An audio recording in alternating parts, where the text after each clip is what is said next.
Okay, thank you so much for coming to this workshop today. And I can see that the previous meeting ended right on time. So we're supposed to end 5 minutes earlier. So I think the previous session was very good workshop, I believe. Okay, so today's workshop, the title of today's workshop is Integrating Assessment into Video-Based Instruction. And I feel bad that I cannot really see your face, even though we are having this synchronous virtual workshop. And I know the big advantage of having this synchronous workshop is to see each other's faces, but apparently we cannot do this to lower the traffic so that we can make our main workshop fluent. Okay, so hope you understand our decision.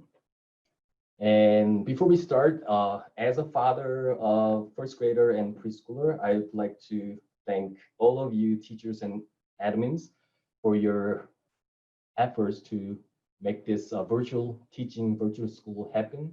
And hopefully all of you ended your school year well without no big issues. And I appreciate your efforts for coming to this workshop to make your next semester even more successful. Okay, so my name is Yo Ha, and I'm an assistant professor in the Department of Instructional Design and Technology at Empress State University. So I joined ESU since 2016. So I've been teaching for 4 years. And before that, I was teaching and I got my degree at Indiana University, Bloomington. Oh, this one. Okay. So the goal of this workshop, through this workshop, I want to provide you, teachers and admins, with the technology tools to enhance your video lesson by integrating assessment seamlessly into your video lesson and also track and manage your student progress. Okay, so this is the overall goal of this workshop. And there are 3 key learning objectives, 3 pillars of this workshop. The first one is it's about the flipped learning. Okay, so flipped learning is instructional strategy or methods that you can utilize your video instruction really well. And first, we're going to talk about the flipped learning approach. And by the end of this workshop, I want you to describe the benefits of video-based instruction in the flipped learning context, and also the use of integrating assessment. And the next pillar of this workshop is the tool itself, the Edpuzzle. It's called Edpuzzle. So if you have used this tool before, that's great. And if you haven't used it before, it'll be a huge and great addition to your teaching when you're teaching online virtually. So for Edpuzzle, I want you to be able to demonstrate the major features of this tool for assessment purpose. And the last one is the final artifact that I want you to create is after this workshop, you should be able to create your own video-based instruction with integrated assessment using the tool Edpuzzle. So these are 3 key learning objectives of my workshop today. So what is flipped learning? So what is flipped learning? So I have this this image that my students didn't really like, but I still keep it here.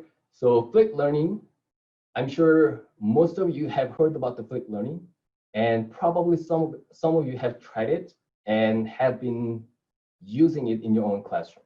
So I've been teaching instructional technology course for graduate students who are mostly in-service teachers. And probably from last semester and this semester, I have at least 1 in-service teacher student who are a strong advocate of flipped learning. So I can see that more teachers are adopting to this flipped learning approach in their own classroom. And we can talk about the flipped learning first. So flipped learning or flipped classroom. So they can be kind of used interchangeably. The flipped learning or flipped classroom refers to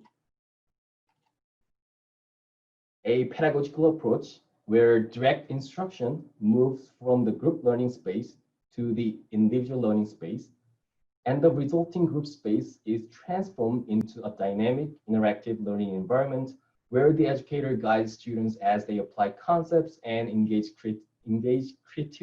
creatively in the subject matter. Okay, so all this jargon, but let's keep it simple. So direct instruction. So what's the major form of direct instruction? It's a lecture, right? So you move the lecture part from the group learning space. So what do you mean by group learning space? It's a classroom, right? So you move the classroom lecture to the front, and then individual learning space to the individual learning space. That's a self-directed learning. So before they come to the classroom, you move the lecture part before the class for individual learners, individual students. And then you use this group space, which is a class time, the main class time, for more interactive, dynamic activities where students can apply their the learned material. Okay, so flipped learning, which is transferred in the classroom setting, it's a flipped classroom. So simply, you want to move the classroom lecture part before the class and put it onto individual student, and then use the main lecture time, main class time for other activities. So this is a simple comparison between the traditional classroom and the flipped classroom setting. So let's look at the sequence before class, during class, and after class. So we talked about maybe in the traditional classroom, some of you have your students to read the book chapter first before they come to the classroom. Maybe it's just optional. It's a voluntary. You don't really check whether they read it or not, but most of them don't care about it. And then during class is where your main direct instruction can happen. So you may use 80% or 90% of your class instruction time for the direct instruction, the lecture. And you may have 10% Q&A session, or have them solve these problems on the worksheets type of thing, where they can apply the knowledge they gain from your lecture. And after class is the main task where you want your students to apply their knowledge from the classroom, right? So this is kind of typical flow of the traditional classroom. But in flipped classroom, what we want to envision in the flipped classroom is having this lecture part before class. So before class, you want your students to watch your video lecture instead of your direct instruction during the class time, and also take this assessment after they watch this video lesson. And then during class, instead of the lecture, instead of the direct instruction, you want to devote this precious class time to more higher order thinking activities, such as discussions or group project, or any enrichment project, enrichment task, or remedial task. Okay? So this is the typical comparison between the flow in terms of traditional classroom versus flipped classroom. Okay? So the research says 67% of teachers who flipped classroom reported increased test score. So what that means, after they adopted this flipped classroom model, they actually saw improved student learning outcomes, which is represented in the test scores. And then 80% reported improved student attitude. So they can see that students are more engaged, students are more participating in this learning activities, and 99% said they would flip their classroom again next year. And that's because they see increased student participation, increased engagement, as well as the learning outcomes. Okay, so, and then this Michigan case, the failure rate dropped significantly from 44% to 13%. So it's backed by research findings. So if you go to Google Scholar and just type in flipped classroom K-12 effectiveness, that's very narrow search terms. But as you can see, you'll be getting thousands of the research articles, academic journal articles, and books talking about effectiveness of flipped learning in K-12 setting.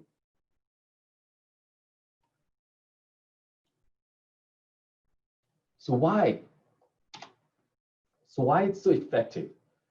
So I'm sure that as teachers, you are very familiar with this Bloom taxonomy of cognitive development. So these are the stages that your students will go through when they develop their cognition, right? So starting from remembering level, so identifying facts or remembering the numbers, figures, and then they move up to the understanding level. So what it means by democracy, what it means by economy or supply and demand curve. And then based on their development in this lower level of cognitive development, remembering and understanding level, they can move up to the higher level thinking skills, which is application, analysis, evaluation, and creation. So as you may imagine, in the flipped learning, in the video, which replaces your lecture direct instruction part, so videos are really good for teaching lower level concepts. So think about transferring your lecture parts into this video. So you can easily cover the factual information or understanding level in your video instruction. And then you can use your class time for higher order thinking skills, developing their higher order thinking skills, applying, analyzing, evaluating, creating. So think about you are doing this group activity, you are doing this group activity where they have a group debate, right? So based on what they have watched in the video, as a group, they have to come up with their group's ideas, right? So before that, each one of them have to present their own ideas for the solution. So they need to apply what they have learned. And when they're discussing among the group members, if other peer talk about their own opinion, you have to analyze their ideas, right? And you have to analyze and you have to evaluate whether it's a valid comment, right? And you have to create your group's idea as a whole. So what you'll be doing if you're doing this more high order thinking activities, you are pushing your students into this higher order thinking activities. Okay, so that's why the flipped learning model is proved so effective in terms of improving your student learning outcomes. They are using the precious class time in more higher order thinking activities. Okay, and there is a key success factor of this flipped learning. So I think 2 years ago, I visited my home country, which is Korea, and I had a chance to deliver a workshop on flipped learning to this university faculty. And before I did that, I kind of watched whatever they had previously. So, and from that video tutorial, I've noticed a key discrepancy in their way of teaching of flipped learning. So what they are teaching as a flipped learning, it's like a script, okay? So your instructor already have set mind. So before class, I'm going to ask my student, watch this video, okay? And during class, I'm going to have a discussion. So before class, they watch this video overviewing the democracy, the major characteristic, what makes democracy, okay? And then during class, instructor has already set her mind. I'm going to have a discussion about what makes examples of what makes democracy or what makes as a not democracy, right? So it's like a script. Before class, watch this video. After class, during class, I'm going to have a discussion on this topic. And many of the instructors have failed when they first applied this flipped learning, if they took this script perspective. And if they fail, they were like, so everyone is talking about this is a good strategy. So why it's not working for me? It's not working for me. And they lost their motivation completely and they just gave up. So major flow, I've noticed that it's not a script. Your flipped learning should be fluid, should be as a fluid, not a script. What it means by that, before class, so students watch your video, but you have to have assessment. followed by the video, right? So watch the video, and you have to have them complete the assessment, and you have to analyze the assessment results. And based on this assessment result, you have to decide what to do in the class. So it's all about adapting to the needs and adjusting your plans to the new needs, and you have to be flexible. So the key success factor of your flipped learning practice should be analyzing assessment results and adjust your plan to the new needs that you found from this assessment result.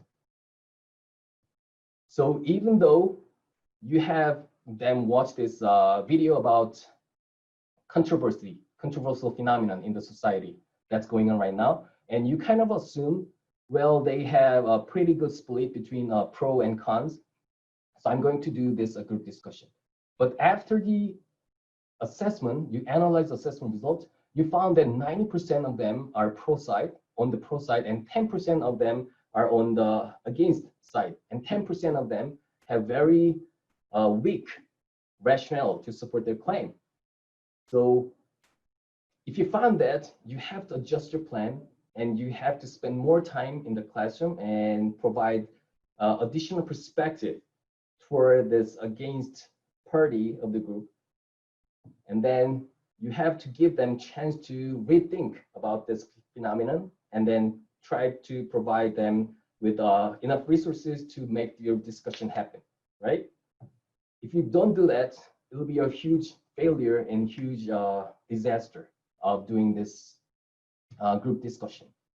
So key success factor of this flipped classroom, not just the video, but your assessment and what you do after the assessment result.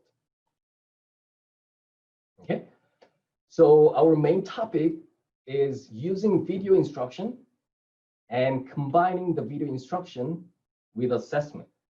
But if you think about the video instruction and assessment in a normal flow, you may follow this order. Students watch the video-based instruction, and then as an assessment, you may share with them a document with questions. So Microsoft Word document and worksheet type of assessment questions, and ask them to fill out and submit it via email or using the learning management system like Google Classroom or Schoology.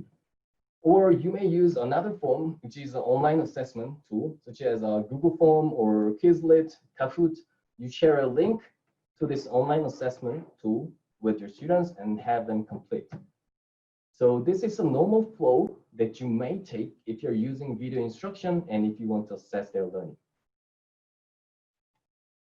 But as you can see, here, your instruction, which is the video, and assessment are separate. They are separated, and there are some issues with separated assessment from your video. So when the main video instruction of yours and the assessment are separated, what you can expect as possible issues is decreased learners' motivation. So think about, they watch this 10-minute video, right? And later they have to complete this questionnaire on your assessment sheet or the instrument. And you reference certain part of the video instruction, and after 10 minutes passed, so they may choose to do this assessment later in the evening. They don't remember what they watched. So they have to go back to the video. They have to find the exact time frame of the video where you talk about the specific content. If that continues, they just stop doing this, right? It's too much work. I have to watch this video over and over again. I don't know where to find this. I just don't want to do this anymore, right? So they may lose their motivation and engagement, and they just stop doing things. So decreased learners' motivation, it's one issue, and possibility of not being able to capture the learner's feelings, thoughts, or opinions when they're watching the specific content. So you may have this specific content that the students watch, and you really want to gather their opinions and thoughts about this content, right? But like I said, after they watch this video, at the time they watched it, they have huge feelings. They have huge ideas to express themselves. But later, by the time they need to complete their assessment, it's all calm down and they just lose whatever their thoughts are. So what exactly did I think when I watched this? Oh, never mind, right? So you have possibility of not being able to capture what you want to capture from your students. Okay, and the last issue with this separated assessment can be not being able to identify whether they actually watched the video before completing the assessment. Okay, so you have this separate video and assessment worksheet or quiz. They just look at the video title. Well, I think I know about this content. Okay, so let's watch this. Let's complete this assessment. So there's no way that you can actually track whether they watched it before they complete the assessment. So these are some of the issues with separate assessment if you are using video instruction and separate assessment. Okay, so the tool that I'm going to introduce today, it's called Edpuzzle. So Edpuzzle can help you to solve those issues by integrating assessment directly into your video instruction.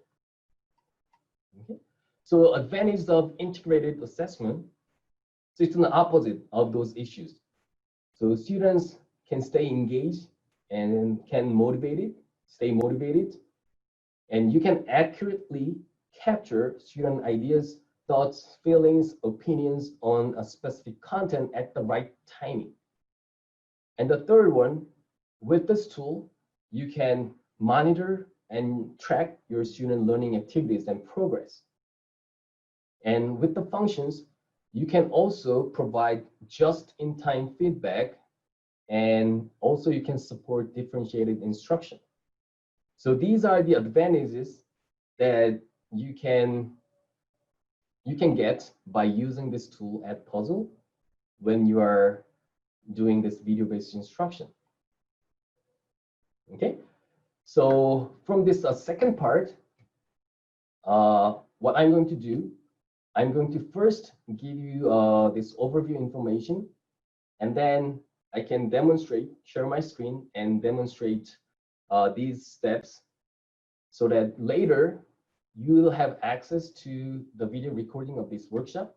So later you can do this and follow these steps by yourself by watching this workshop recording.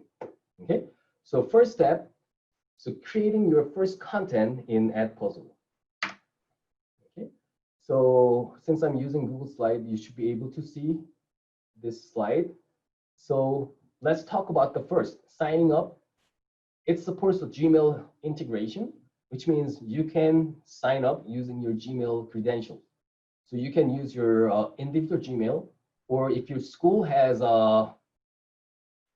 like a Google Education Suite, you can use your school's Gmail credential to sign up to this Edpuzzle.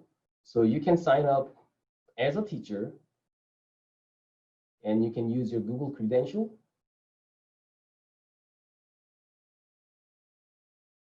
Okay, so you can easily sign up to this Edpuzzle using the Google credential.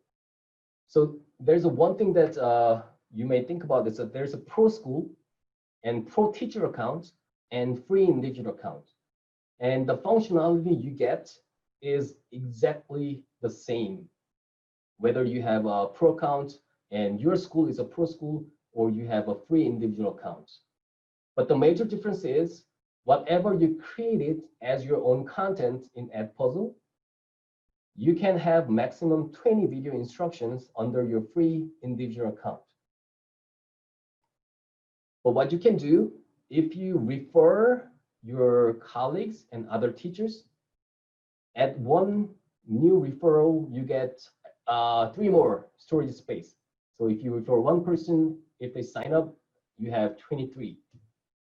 Another person, 26.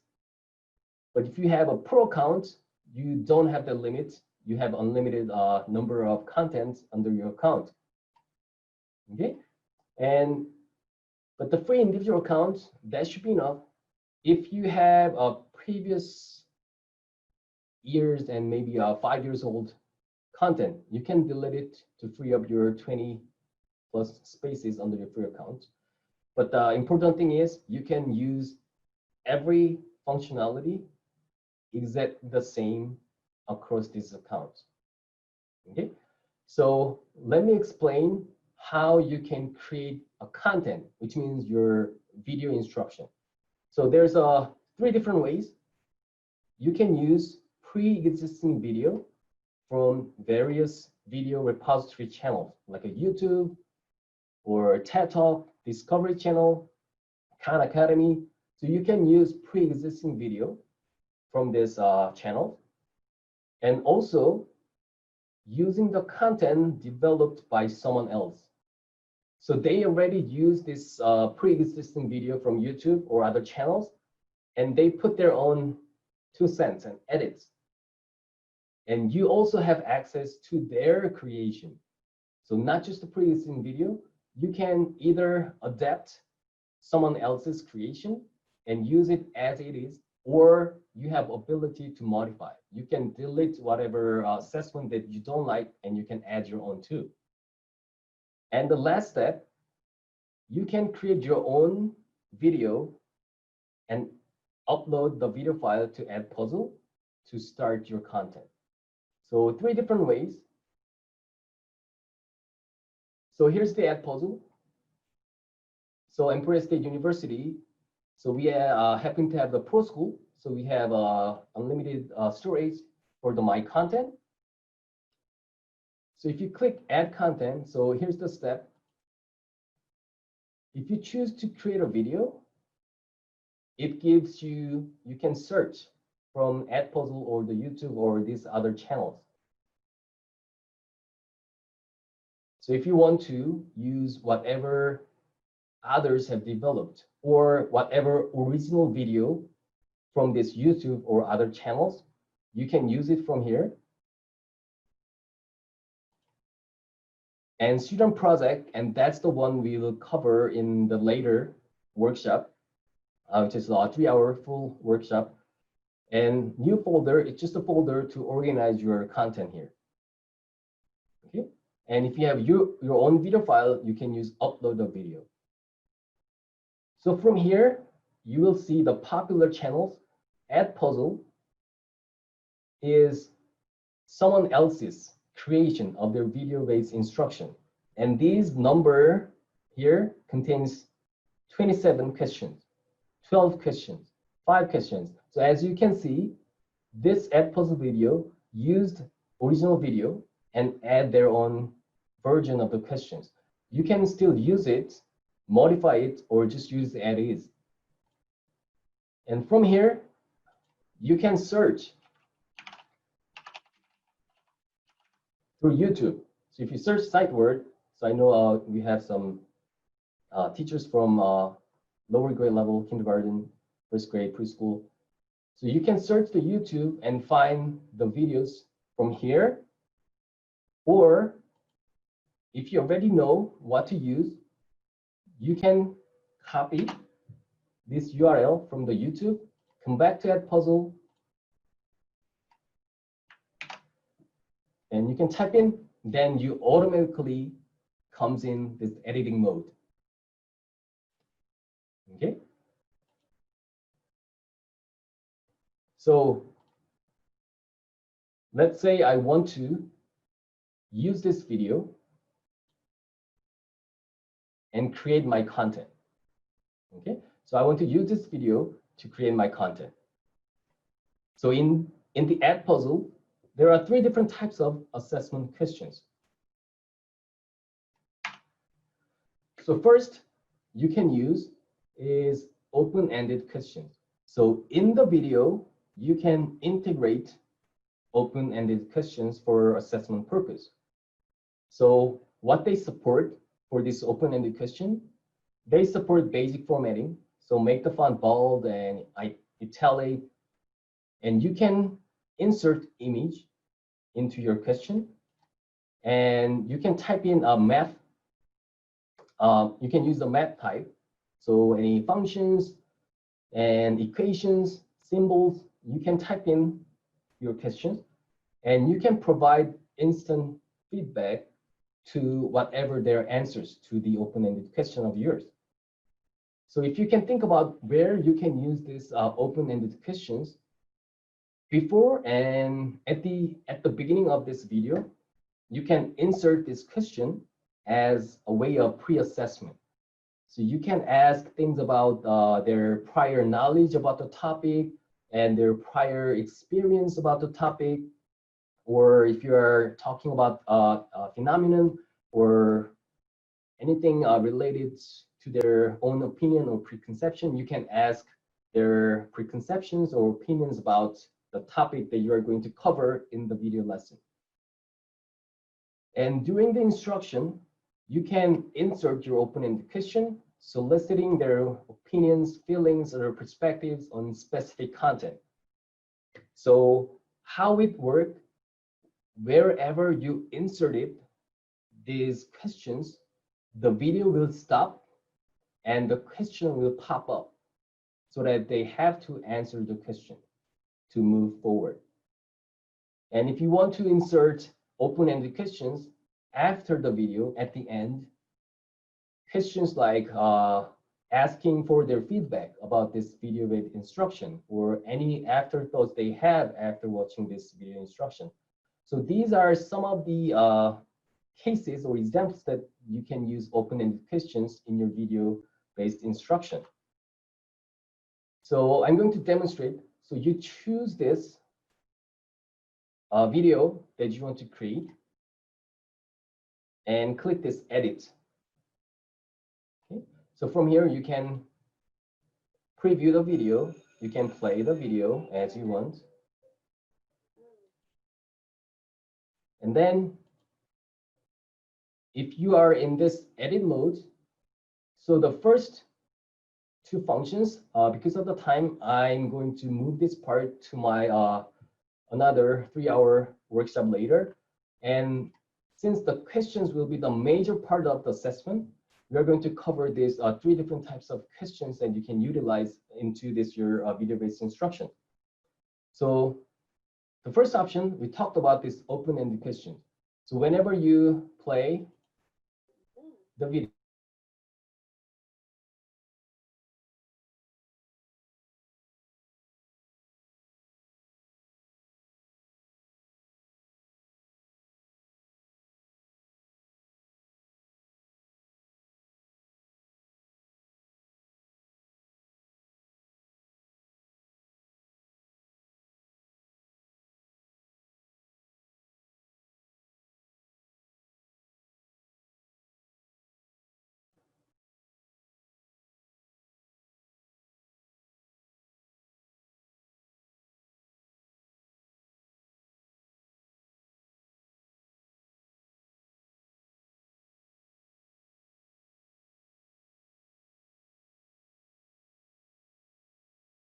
so I think we had some technical problem that I kicked out from the Zoom.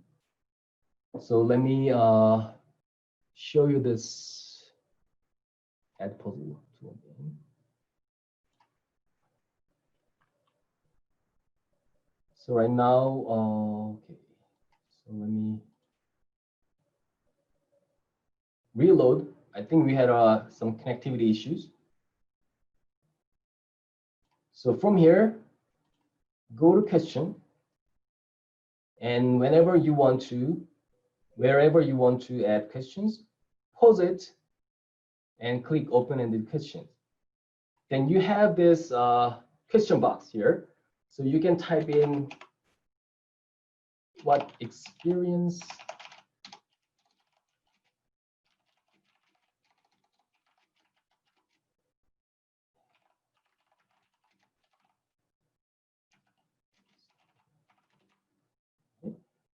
so you have this ability to make it bold, italicize, and underline some basic functions. And you can even create a link, or you can even insert an image.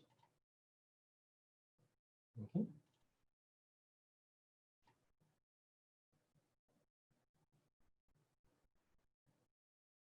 Okay.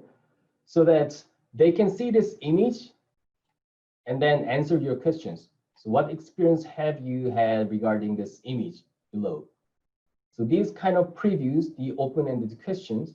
And if you click this, you can use this math type function for the math equations and other symbols that you want to use. So if you look at this,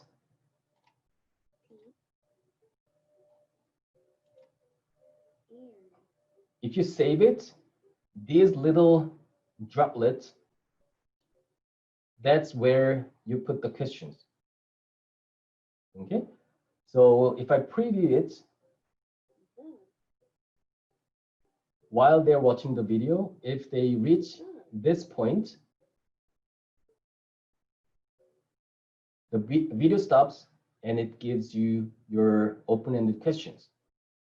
Okay. And the next type of question is multiple choice questions. It's a simple multiple choice questions. So with this multiple choice questions, you can have you can set multiple correct answers so that you can use the select all that apply type of question. And also it provides basic formatting, adding a link, image integration, and math type support and instant feedback. So with this multiple choice questions, so think about the Bloom's taxonomy, the lower level of Bloom's taxonomy, remembering and understanding level, you can easily assess your students' learning, mainly in this lower level of Bloom's taxonomy, using this multiple choice questions. And with this multiple choice questions and using instant feedback, you can differentiate instructions using these two features. And I'm going to show you how you can use these functions. Okay, so at this point, I want to add multiple choice questions. So I pause it and hit multiple choice question. So here,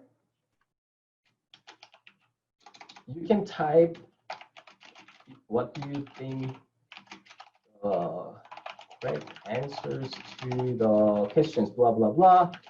Select all that apply. And these are actually the choices, answer options that your students will see. As you can see, the answer options could be simple text or number. Or if you can think about, if you're dealing with the lower grade kids, you can even add an image as a option choice. So whenever they first start the video, you can have this multiple choice question pop up. So how do you feel today? And they can choose a smiley or the crying face, whatever they want.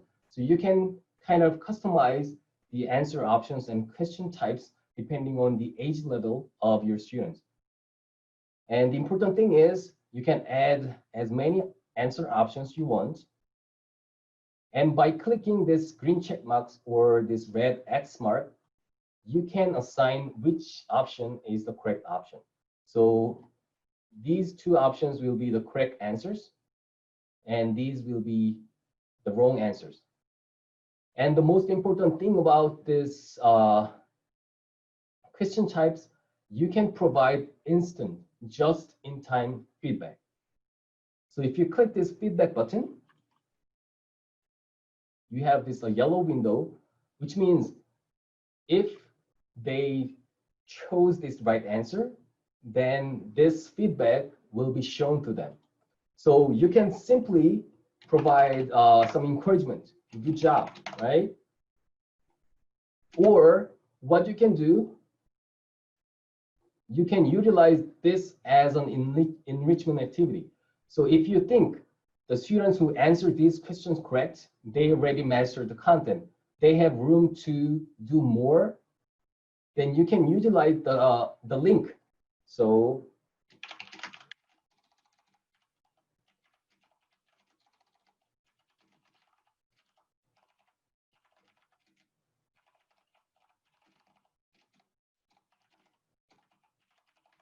okay, so you can create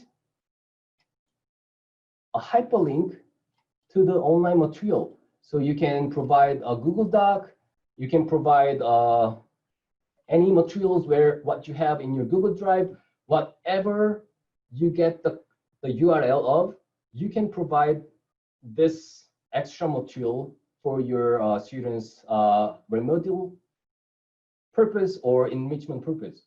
So this is how you can differentiate it, instructions based on your students' performance in this assessment.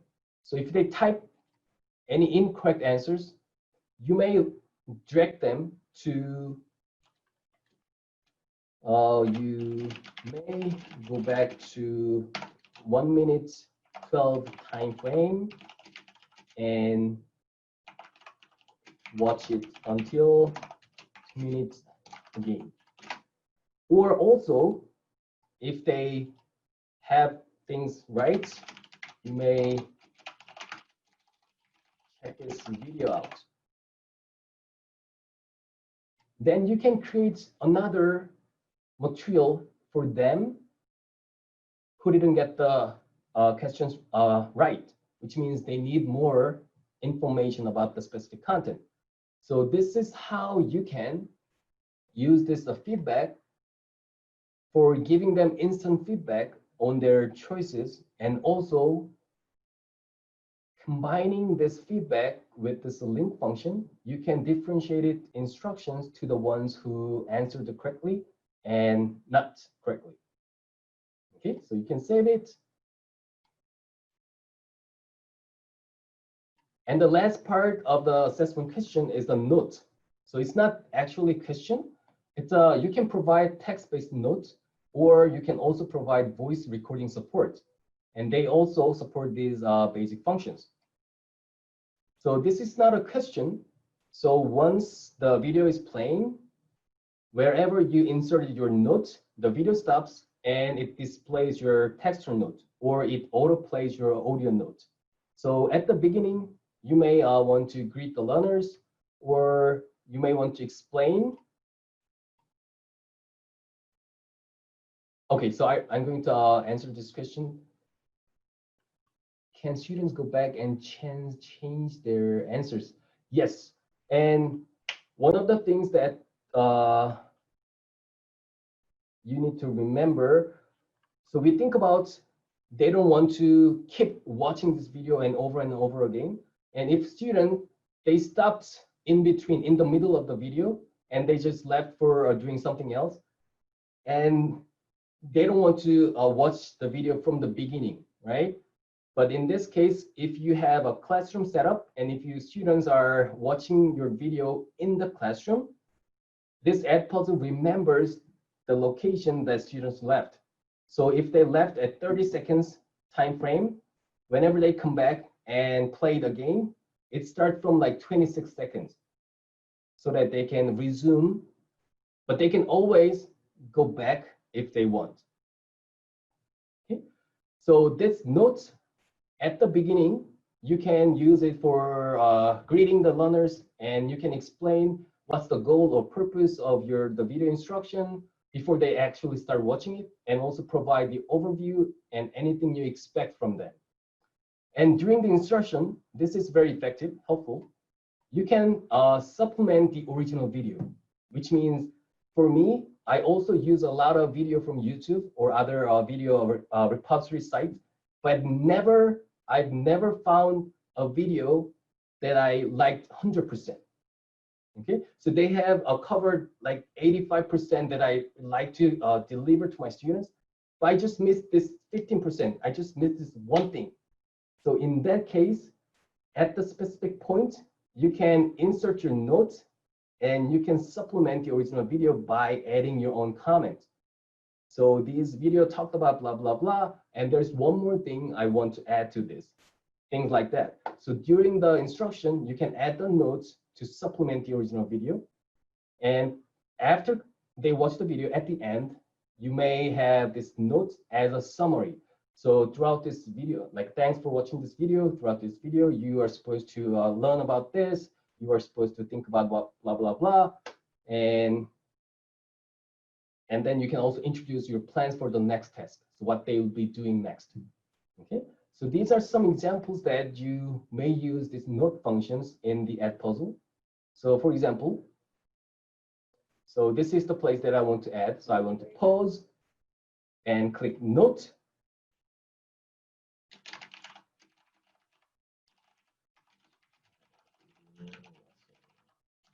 Today we learned about, so you can provide this note. And as you can see, if you click this microphone icon, you can also insert the note in a form of the voice recording. And if you hit save,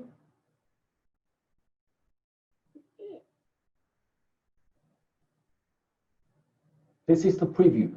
The video stops and students will see the note. Okay, so as you can see, you can utilize both text and audio recording as your note. So you can have these two types at the same time. And the important thing is, at certain point, you may want to use multiple types of question at the same time. In this case, do you see this option? So we have note type of questions already. You can also add open-ended questions.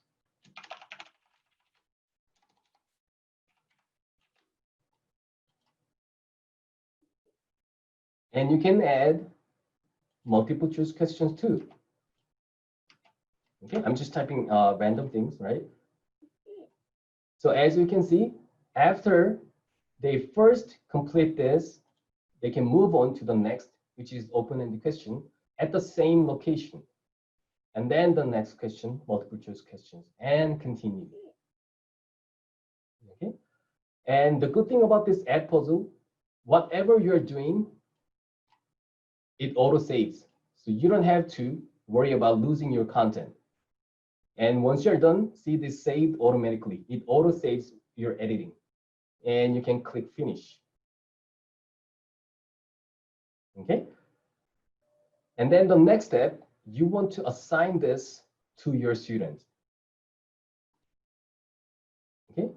In order for you to track your students' progress and to monitor your student progress, sharing your video, you can do it two different ways. You can share it with a link to the public. It's a public link. Anyone can view your questions and videos with this link. But the thing is, if you are sharing a public link, you cannot track their progress. You cannot monitor their progress. And also, they can skip the videos. But if you are using in your own classroom, so if you click My Classes and add a class, add new class, and you can invite your students with the code, and you can just send this link so that they just click the link, sign up, and join your classroom. And also you can mail the code to them. And if they sign up, as you can see, you see the students here, you can track.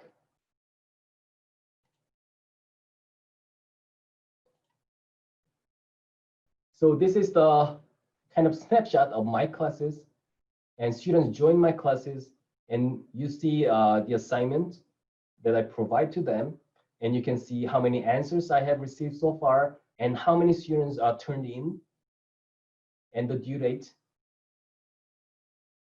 And if you click any assignment here, this prevents skipping. Only in case you are using your own classroom and have your students in your classroom, you can enable this function. which means they cannot skip the video until they watch it and until they fully answer your questions, embedded questions. So we talked about the issues with the separated assignment. You can prevent that by having your classroom set up and students in the classroom and activate this prevent skipping. And as you can see, you can track how many percent of this entire instruction they had watched so far, like 10%, 20%, and when they last watched it, and if they turned in their answers or not. Okay, so from here, let me just show you. So 18% of 24.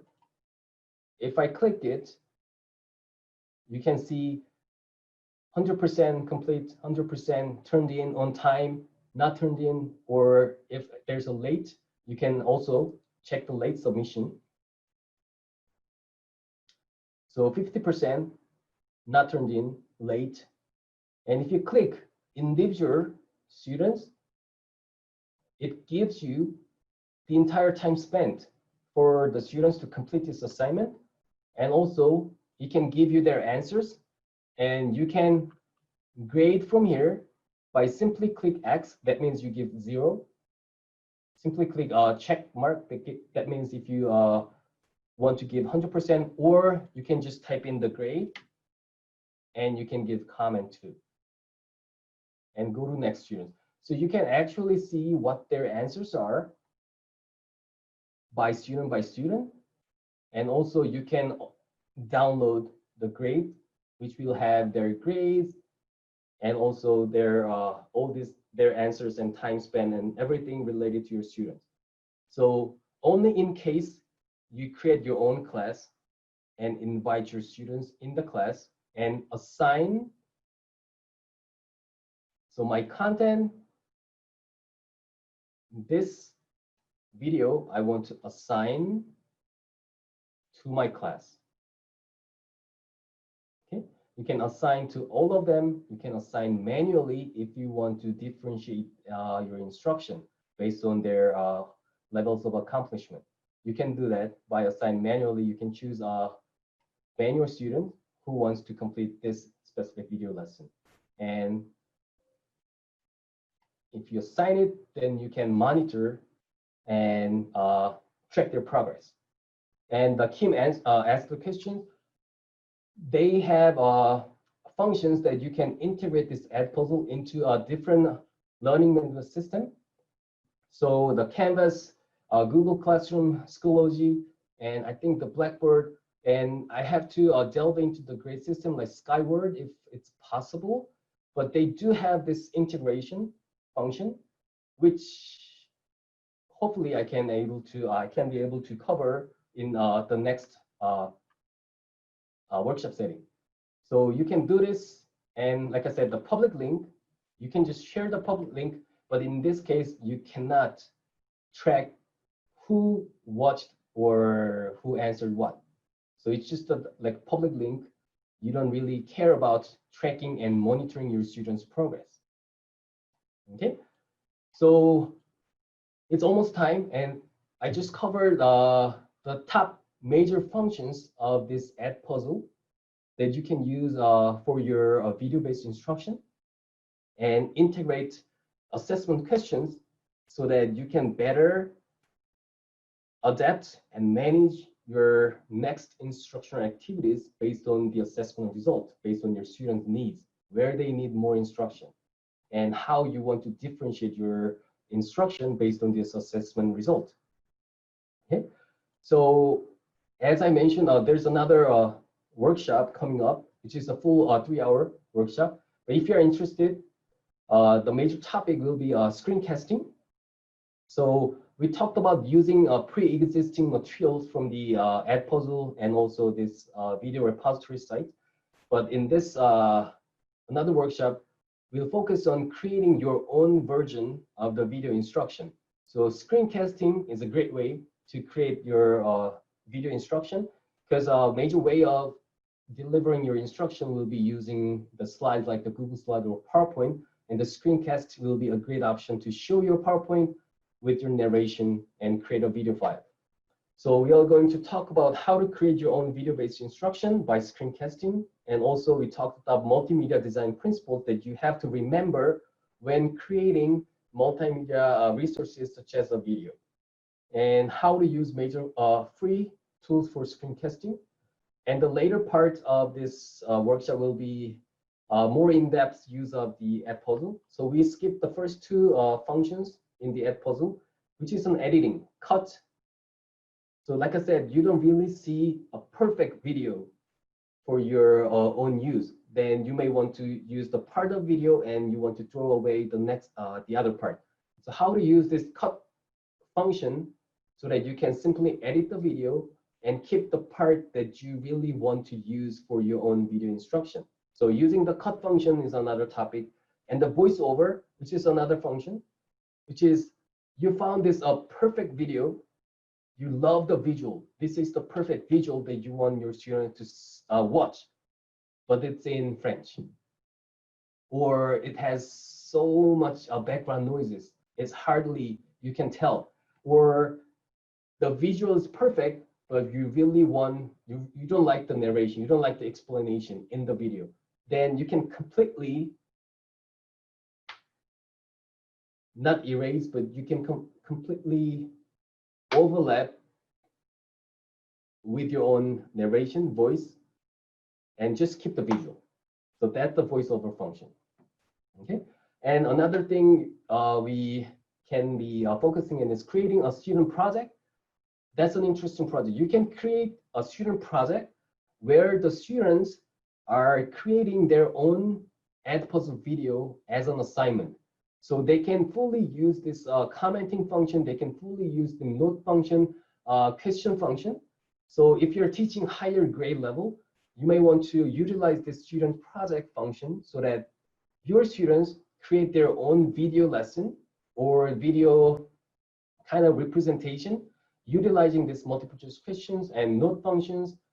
Then you may kind of organize like a peer teaching activity. So you can assign this student's screencast to others and vice versa, so that they can watch their peers video lesson and complete their own version of assessment. That's a pretty interesting project for the higher grade level students. Okay, and like I mentioned, integrating Edpuzzle into your learning management system, such as Google Classroom, that's another possible topic to be covered in the next workshop. So if you're interested, you're welcome to find more information in this our website. And it's almost 4, and this is what I have prepared for today.